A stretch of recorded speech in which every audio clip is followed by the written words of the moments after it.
I believe your choice to spare Chartrand would be considered the honorable path, yes?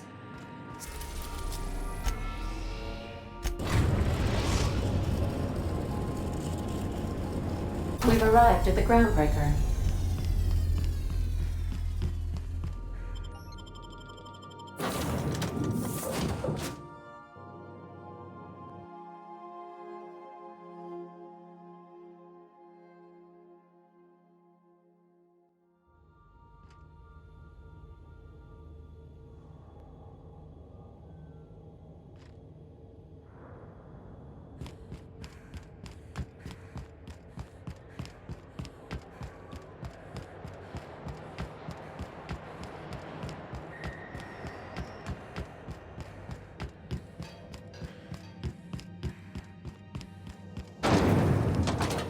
Rizzo's Purple Berry Punch.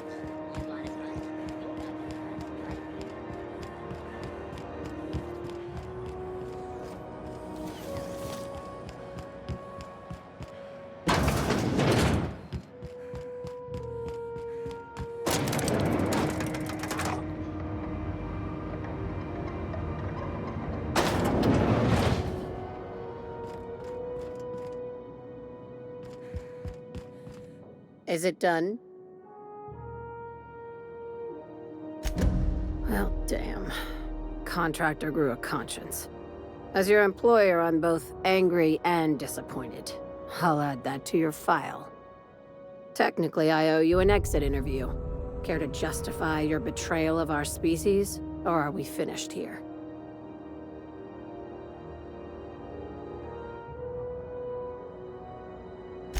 You're awfully quick to trust someone out of my office. You think maybe she's got an itchy trigger finger? I don't want to find out. I like her, Captain. Let's go before we have to paint this office with her blood. I said, get out. Time for you to move along. You keep lingering like this, I'm bound to get nervous. Time for you to move along. You keep lingering like this.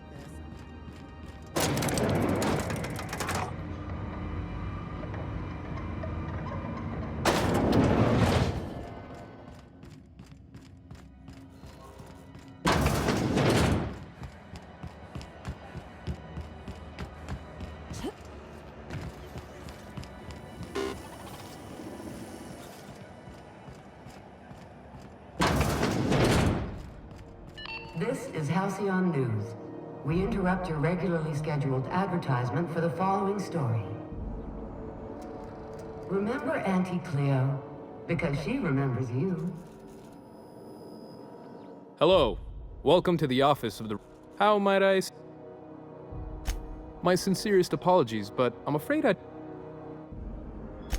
Regretfully, that name... Now, if you... I am the board's representative. You may call me Mr. If you're asking why he no longer sits at this desk, that's simple enough. If you're instead inquiring as to the precise location of his body, well, may I... I haven't asked, nor do I care to know. I heard screams, in point of fact, from down the waste disposal hall. Now you know as much as I do. I hope this information's...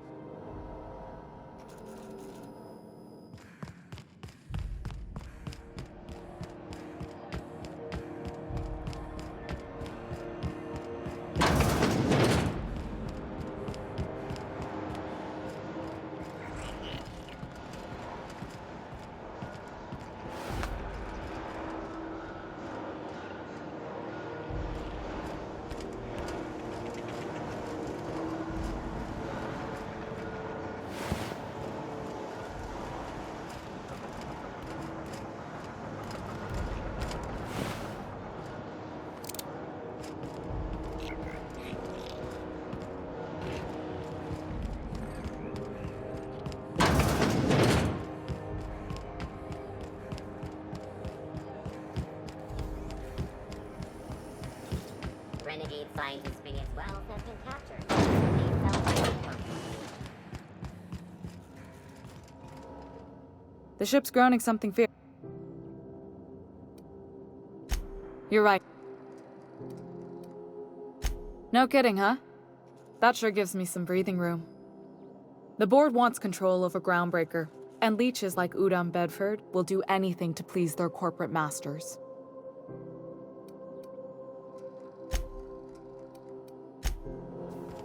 What can I do for us?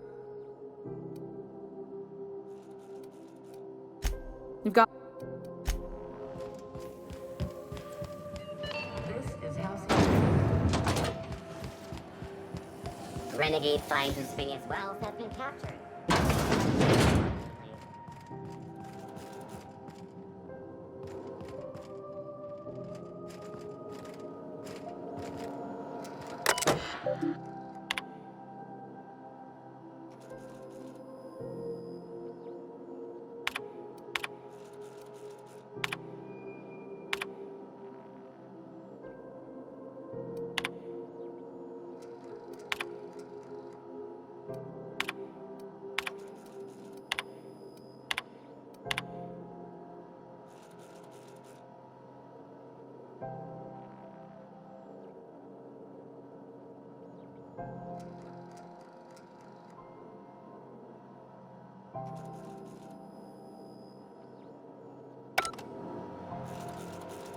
Hello again.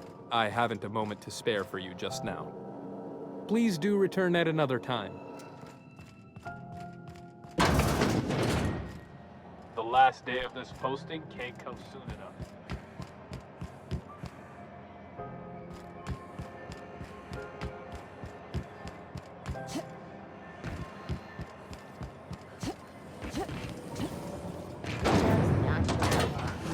CCN 76 milk chocolate bar with caramel and pea-free nuts in it. It's time for a KYO. Hey, Bounty Hunter. You're welcome here anytime. The outlaw scientist fella, right. The board... Glad to hear it. We're the security force here on Groundbreaker. It's a Groundbreaker thing. Nothing to trouble yourself over.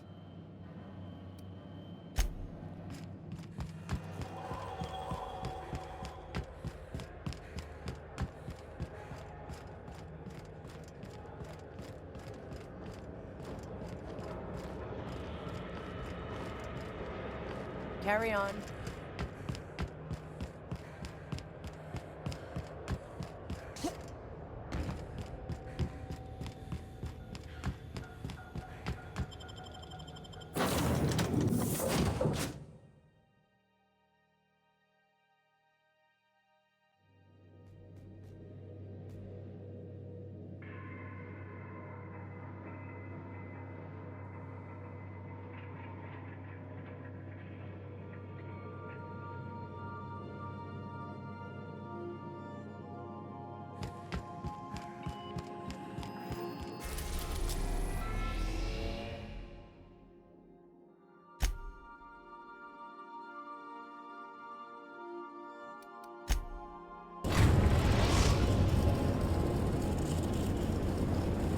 I am pleased to inform you that we have arrived at the labyrinth.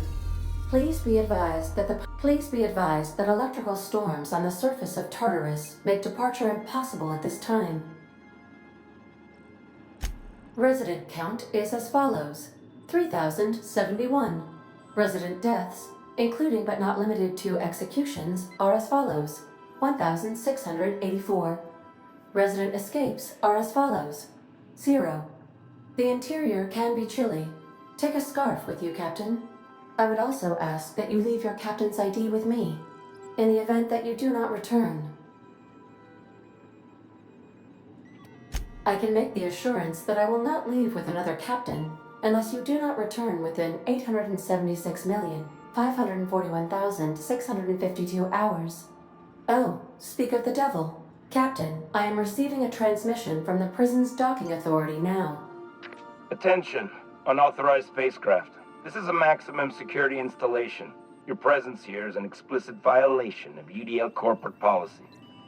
You are hereby confined to your docking platform until a ticket detailing your crimes has been filed and notarized, at which point your vessel will be seized and you will be executed.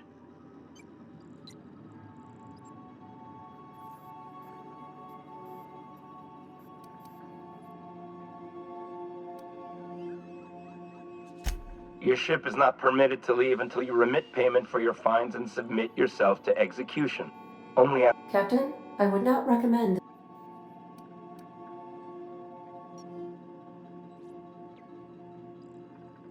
All right. I'm feeling generous. I'm transmitting the ID of a productive, law-abiding employee so you can see what one looks like before you die. Anyway, Tartarus Docking Authority signing up. Hang on. Another ship just pulled into your dock. Wait, is that from the Groundbreaker? What the... Pay no mind to that, just have a pleasant day. Transmission terminated. Biometric ID received. Transferring data to external cartridge. How can I be of assistance?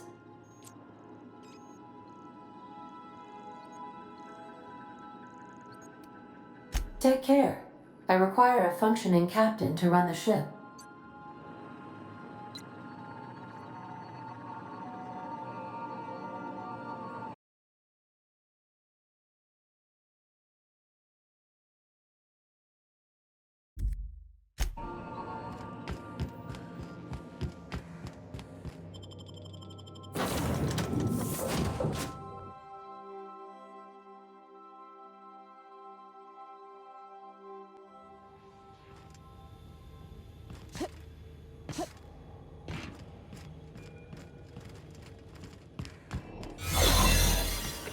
Right by a post. The board will never own Groundbreaker. Not while I'm here. Push on, my guy. Here we go. Not even a threat.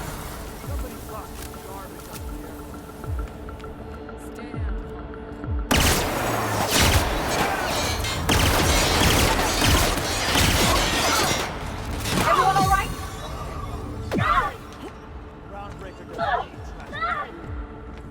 Somebody clean up this mess.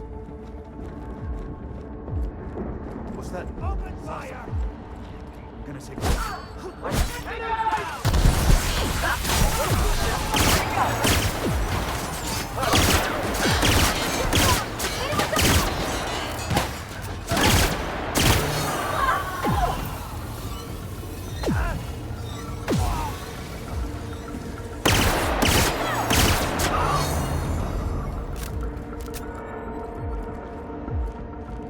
Can't let you take all the glory here, bounty hunter.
walking into a prison. They lock me up, I'm liable to kill everyone trying to get back out. This might be the loneliest place in the whole system.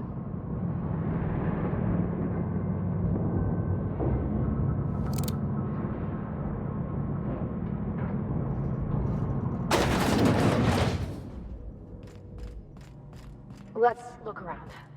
There's gotta be a few ways through here.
Boy, take me.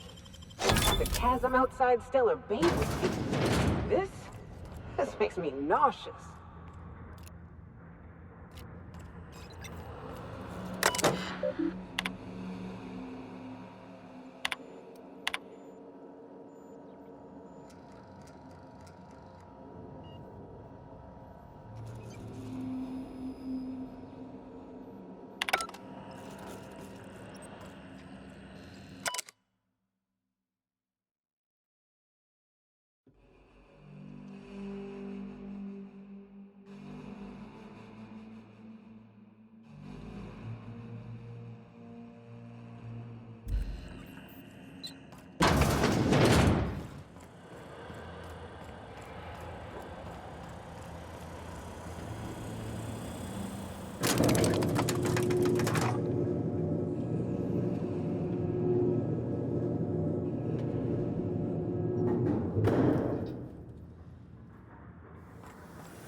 Get in there, troops! For Monarch! For Halcyon!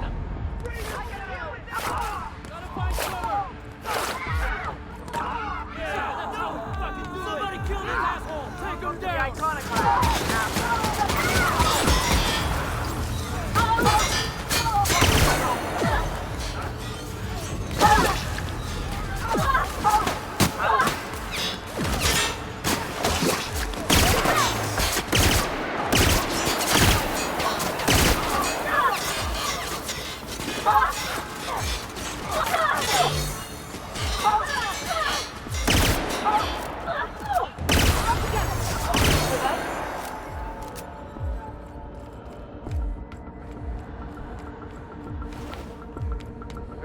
What was that? Take him down!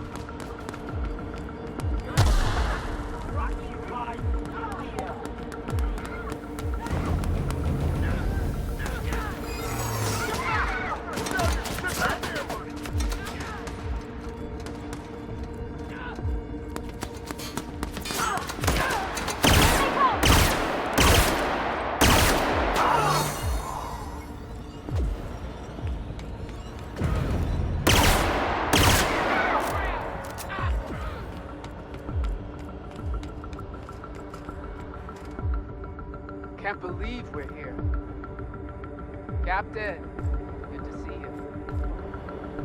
Our trigger fingers are getting a mite antsy.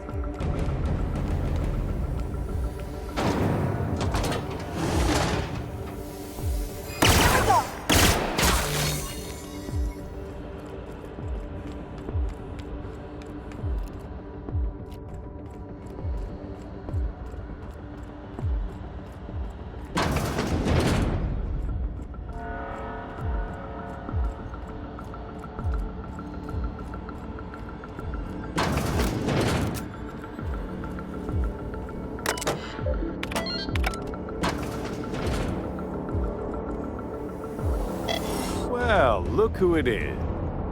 I'll be damned. I was prepping. I had heard you'd taken a mechanic under your wing. What's the matter, girl? Couldn't find actual employment? The captain's treated me right. Better than any of you bored folk ever have. I'm exactly where I want to be. Ah, I knew I smelled Monarch when you lot walked in. The stench of sulfur, depression, and desperate bravado is unmistakable. Keep talking, and you'll be smelling iron. Ain't nobody so important I won't put a bullet in him. When you go off and get yourself shot, try to avoid taking one to the face. I'll want it recognizable to show to my citizens.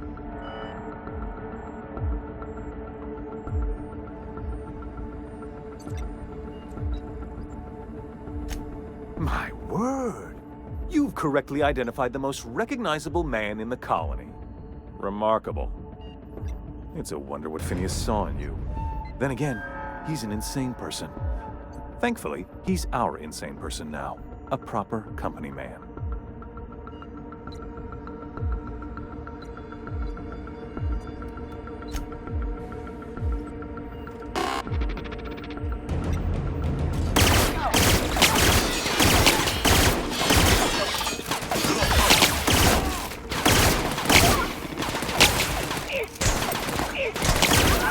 Everyone all right?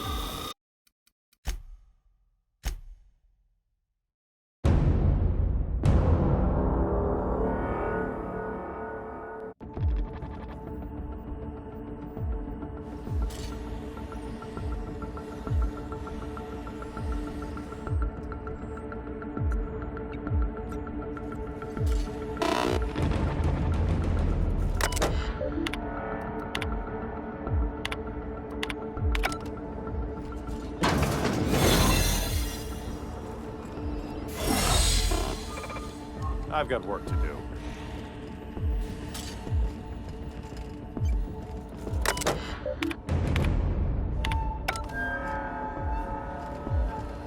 I've got work to do.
Really doing this, huh? Take a breath now, folks. Once we're up there, I suspect we ain't gonna have time to stop shooting.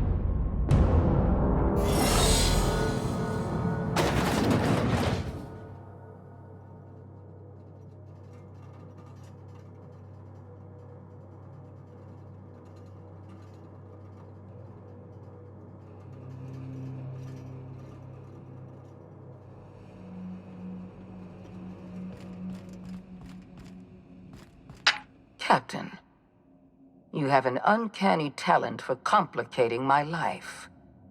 You've disrupted the balance of power. You've upset the natural order of things.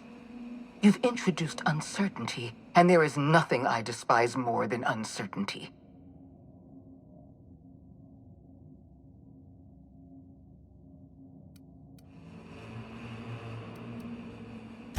I'm afraid I can't do that.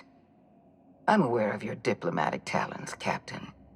You have a gift for manipulation, but I warn you, I'm no easy mark.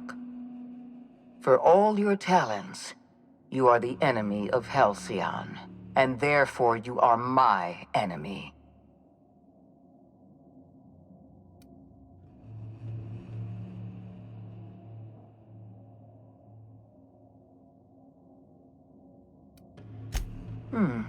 You make a nuanced and compelling argument. Here's my... Dr. Wells is being held in my custody. All that's left to do is put down this riot, arrest you, and then get on with the bloody business of saving this colony.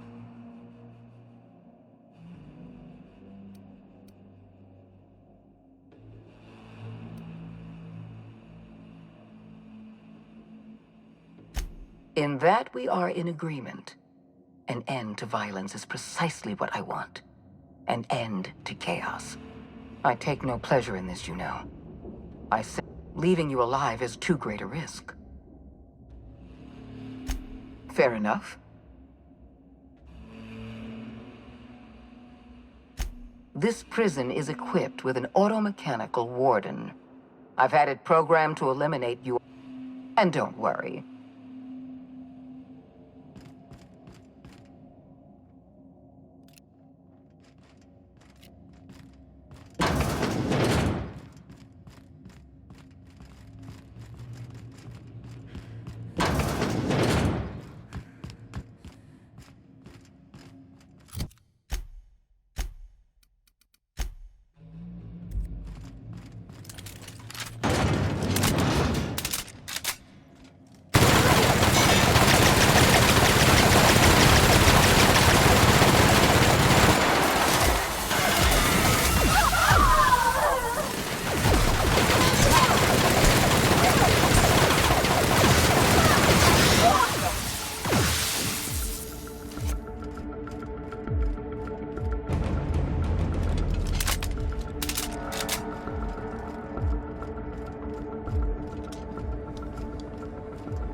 Why won't you just die?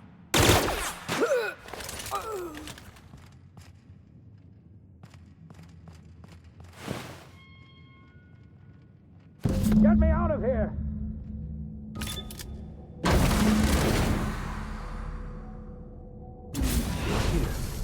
You made it. I can hardly believe my eyes. You didn't have to do this, you know. Risk your life. I'm all right. Akande wanted my cooperation, and she was prepared to beat it out of me. You've left the board in tatters, but Halcyon is still on the verge of starvation. You and I are going to have to work harder than ever to save Halcyon. I'm afraid the situation...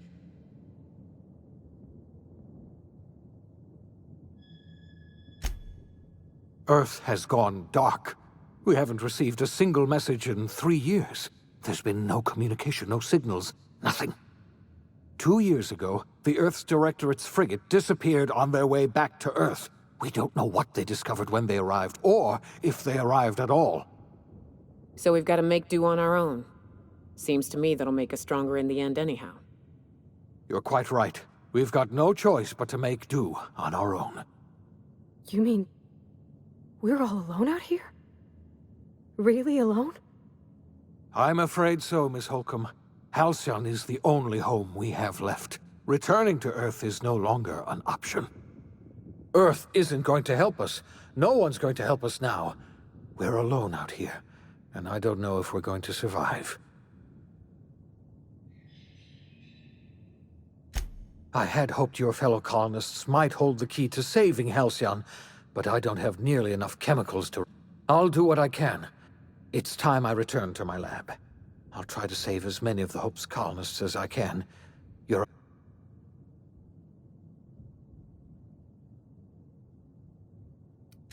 Thank you. I know I've asked too much of you already. I revived you into a strange and unfamiliar colony. I put your life at risk.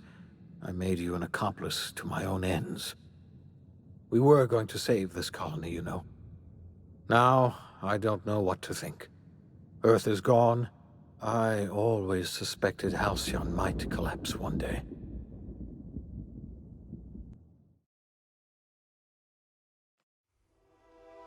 The OSI teaches that everything in the universe happens according to the grand plan. But the stranger that arrived in Halcyon was an unplanned variable. From the moment he landed in Emerald Vale, his actions altered the course of history. The events on Tartarus brought about the end of the Board's authority.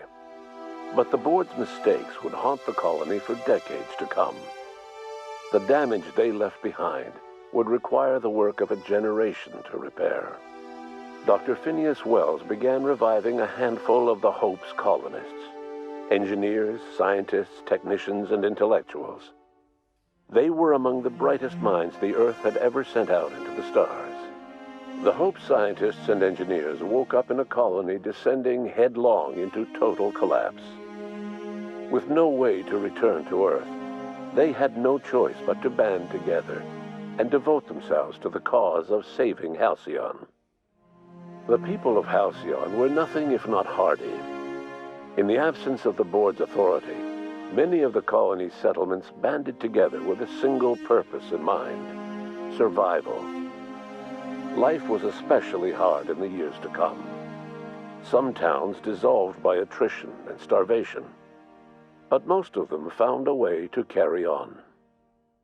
In the years to come, Halcyon was forced to reckon with its newfound freedom. The Board was gone, and for better or worse, the colony was responsible for its own destiny. As the colony struggled to survive, the inspirational story of the iconoclasts spread like wildfire, and Graham was able to bring many of the smaller Terra 2 townships into the fold. However, his zealous obsession with spreading the word blinded him to the needs of a growing organization, and the movement was unsustainable at scale. The iconoclast way seemed to work best, and ultimately petered out on Monarch. Consumed by paranoia, Lilia Hagen took Sublight Salvage in a controversial direction, openly accusing Board officials of an extraterrestrial conspiracy. One day, an accident at the Groundbreaker's docking bay silenced her forever. Time would tell if her replacement could keep the Sublight family together. Adelaide McDevitt replaced Reed Thompson as the leader of Edgewater. She and her followers transformed Edgewater in their image. Anyone loyal to Reed was pressured into leaving town, and those who stayed behind adapted to her way of life. Adelaide transformed the old cannery into a new garden. The nearby Edgewater Cemetery provided a convenient source of fertilizer. As for Reed Thompson, it was said that he lasted exactly 2 days outside the walls of Edgewater. Years later, a marauder was found in possession of his hat. Under the leadership of Junlei Tennyson, the Groundbreaker held firm against corporate influence. The ship's mechanical stability gave Junlei the time to educate a promising generation of engineers schooled in her family's traditions. The future of the Groundbreaker looks promising. The rediscovery of the Hope and the abandonment of the lifetime employment program forced Byzantium to come to terms with some uncomfortable realities about the state of Halcyon. While Byzantines were reluctant to surrender the luxuries they'd grown accustomed to, the Board's diminished authority gave them little choice in the matter. Nearly everyone had to learn to make do with less. Some even had to get jobs. It was a dark time indeed. Even the Gorgon asteroid, though a distant enigma to most of Halcyon, felt the aftershocks of your actions. The destroyed Adrenatime synthesizer became a symbol of the board's cruelty and a rallying point for Wells and his scientists as they sought to build a more humane, ethical Halcyon. They cleared the dead from Gorgon's laboratories and repurposed them to aid in the crucial work of solving the colony's nutrition crisis. Unfortunately, their best efforts would not be enough. What began with hope and promise eventually fizzled out. The Gorgon Project's final explosive end was bittersweet for Olivia Ambrose. She wandered the colony's fringes alone, searching for others like her who despised the board and meant to destroy them. In time, she found Phineas Wells and his cadre of scientists, and she joined them in their efforts to save Halcyon. For a while, she even knew an uneasy peace. But for all that, Olivia found purpose in Wells' project. She was always haunted by the memory of her daughter, Minnie, who hadn't lived to see the better world they were building. She never did forgive herself for the horror her work had wrought on Halcyon, but she remembered fondly the daring captain who'd put an end to it at last. In spite of everything, the Gorgon asteroid remained a sobering reminder of the potential for progress and disaster in humanity's most ambitious efforts. The Rizzo's company in Halcyon dissolved after the collapse of the board. Needless to say, the launch of Spectrum Brown was indefinitely delayed. A stockpile of Spectrum Brown remains buried deep beneath the ruins of the old distillery, abandoned to time and attrition. With the dissolution of the board, Ruth Bellamy found herself without the two constants in her life, Byzantine culture and her sister Belinda. In the face of this new reality, she struggled to find a direction for her life. The colony had moved on from Halcyon Helen and would require new heroes in the years to come. And so Ruth Bellamy decided it was time to exit stage left. She quietly disappeared from public view. The dissolution of the board did not mean the dissolution of the ambitions of Cedric Kincannon, the charismatic leader of Sublight Underground. Cedric offered Slug's transportation services to the newly thawed colonists and set to work ferrying resources and food wherever they were most needed. For better or worse, Slug headgear became fashionable in the following year. As the board began to disintegrate, Spencer Woolrich found himself at a crossroads. Cling to what little stardom remained to him, or help usher Halcyon into its new future. To the surprise of many, perhaps himself most of all, Spencer chose the latter option. Having learned a variety of different skills in the many different roles played throughout his lengthy career, Spencer founded a radio serial dedicated to staying alive despite the odds. His subjects included how to survive violent encounters with only grazing wounds, dispense pithy one-liners for tense scenarios, and, of course, how to look good doing both. After a brief attempt at dating Helen as one person rather than two, which both Bertie and Helen found too strange, Bertie struck out on his own to try his hand at raising woolly cows. Many of his former Rangers teammates soon followed, accompanied by the woolly cow the team had originally plied with alcohol. The dairy farm thrived under Bertie's leadership and care. The Dairy Rangers privately believed that the woolly cows softened Bertie's temper considerably. although the only one brave enough to say this to his face, was promptly headbutted. Due to the board's dissolution, many of the Prophet's old customers no longer found quite the same value in productivity seminars that they once had. With her business drying up, the Prophet chose to take her followers down a new path. Months later, salvagers on Eridanos found clues leading them to a seemingly abandoned bunker out in the wilderness.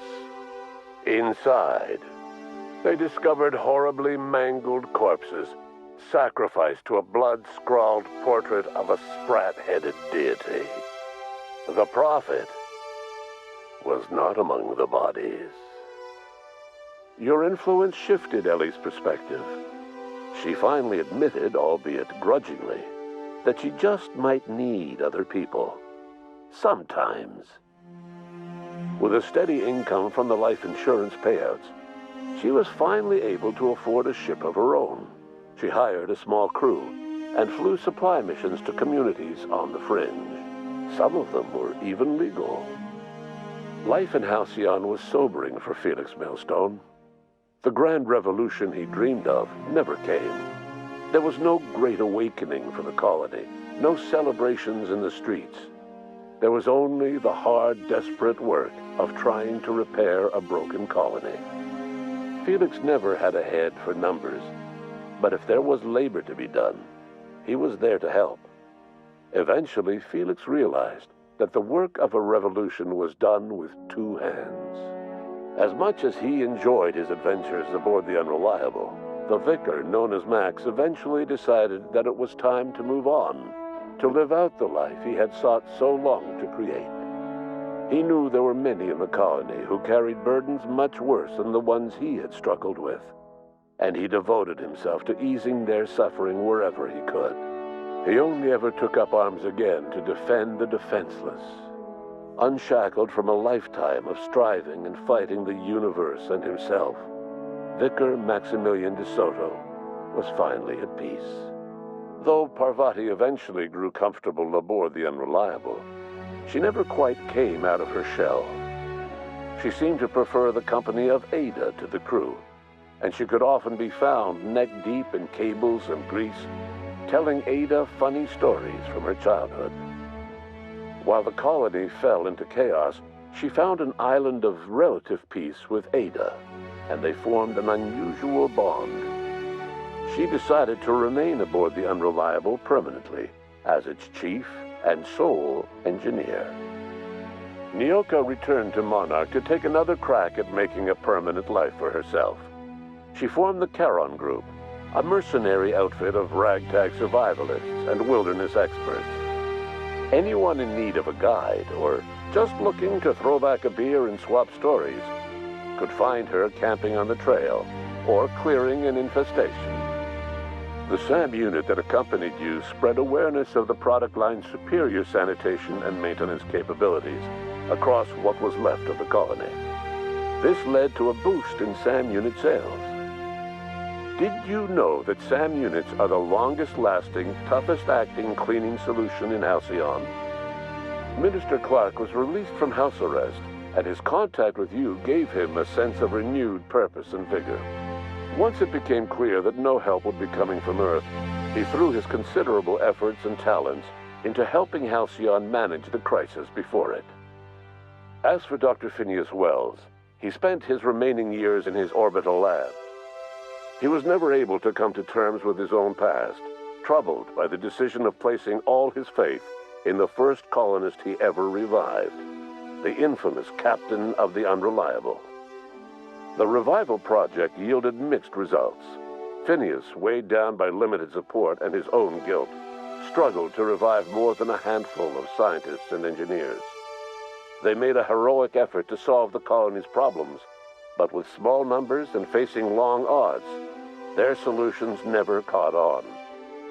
Only a few of the Hope's colonists were successfully revived. Wells died before he could see the fruits of his labor.